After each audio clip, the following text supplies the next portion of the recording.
Calaroga Shark Media. From New York City, where real men are sworn in and testify, this is Ballot.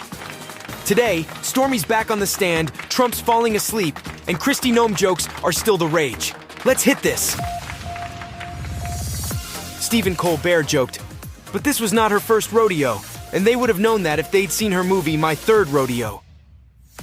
Jimmy Kimmel said Trump's lawyers spent much of the day trying to paint Daniels as a sleazy, money-grubbing liar, which, if that is true, you can see why they hit it off. Fallon tagged it with, Trump's attorneys finished their cross-examination of Stormy Daniels, and they accused her of lying and hawking merchandise for personal gain. And Trump was like, this also feels like a shot at me too. Ooh, things just got spicy in the Stormy Daniels versus Trump saga. The adult film star took a brutal shot at the former president after her saucy testimony this week, trolling him in spectacular fashion on social media. Real men respond to testimony by being sworn in and taking the stand in court, Daniels taunted in her X post. Oh, wait, never mind.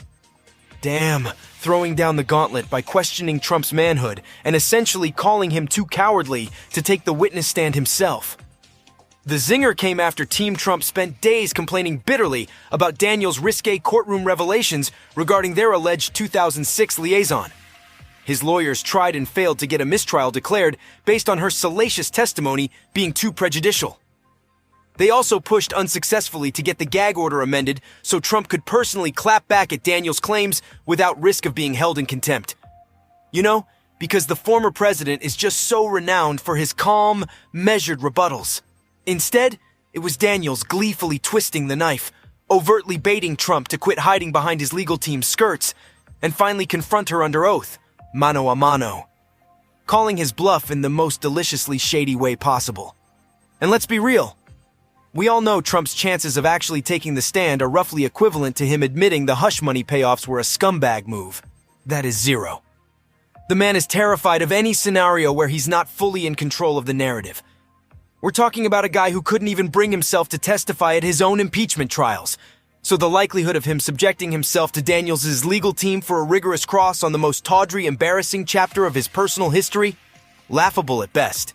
That said, you've got to admire Stormy's sheer audacity in taunting the former president so brazenly, proving once again she's not going to be cowed or shamed into silence, despite Team Trump's best and predictably misogynistic attempts.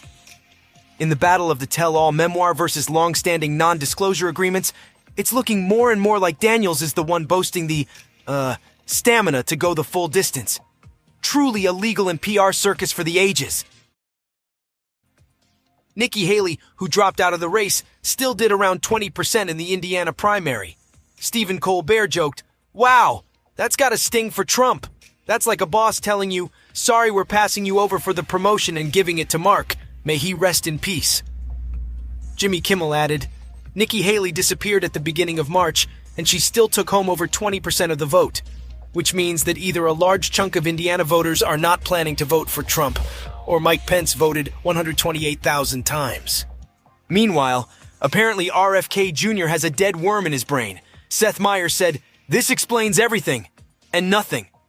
Jimmy Fallon joked, you know what's really suspicious though? Before it died, that worm was vaccinated.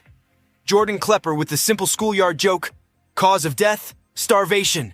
And with Trump facing jail time if he violates the gag order, Seth Meyers said, please, you think Trump is scared of jail? That place is full of mobsters and white supremacists. He'll walk into jail like Norm walks into Cheers. Jordan Klepper was still joking about Kristi Noem.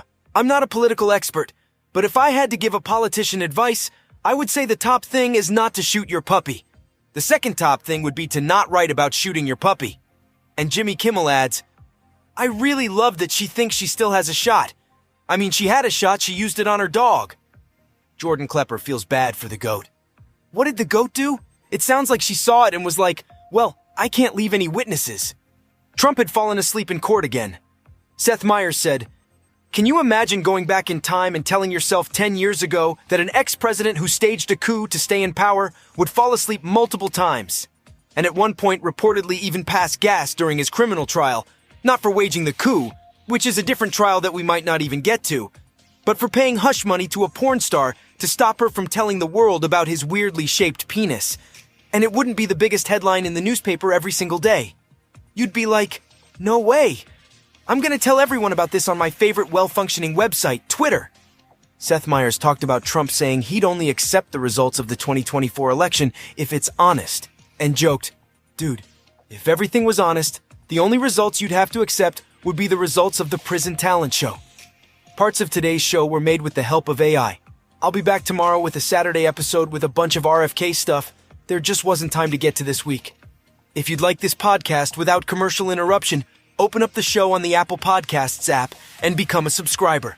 For just $4.99 a month, you can get this and other shows on the Calaroga Shark Network, including daily comedy news without commercials.